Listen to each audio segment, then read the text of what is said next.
So my first year managing, I was kind of thrown into managing. I actually got done playing. I just wanted to coach. I wanted to get a feel for what coaching was, and didn't really want the pressure of being a manager, and because I didn't really think I knew what I was doing at the time.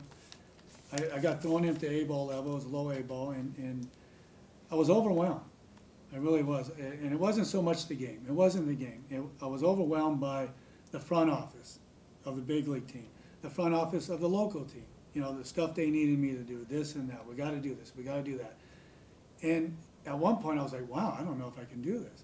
And it was okay, there's a ball hit the left field.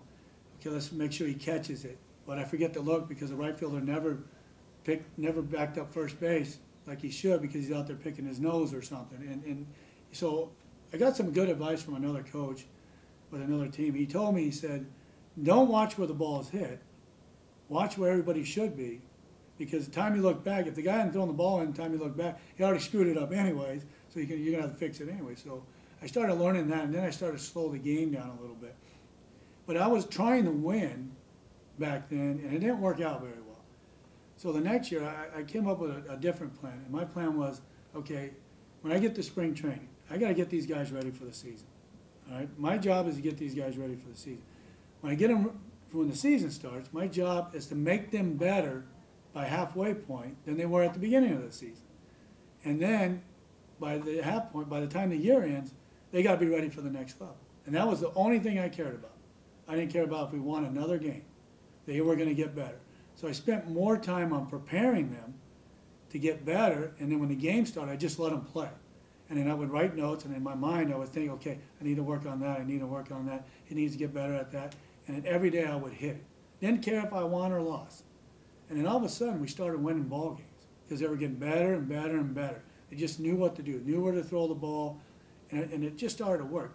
Pitchers, for the pitchers to pitch, if it was your turn to pitch, you were going to pitch that day. If you're struggling, I was going to try to find somewhere in the lineup. Maybe if you're struggling, you're going to pitch lower in the lineup. So maybe you can get through it and get your confidence back. If you're doing good, I'm going to let you pitch in 1, 2, 3, or 3, 4, 5, you know, because you're rolling at that time. And that was what it was all about, was confidence. Get them to feel good about themselves. Get them to understand that they can play. And then it started to work.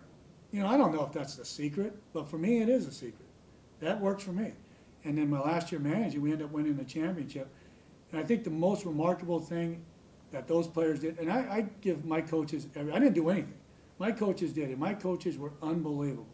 Jerry Brown and Randy Knorr, they were unbelievable with what they did with those kids. We had a whole different team from the first half to the second half. We had over 79 different players.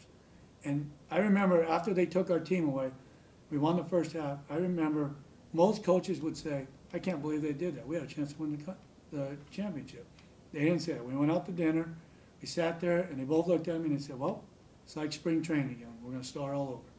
And that's the approach they took. Now, I don't know where that came from. I'm hoping it came from me because that's the approach I take all the time. But I believe it works.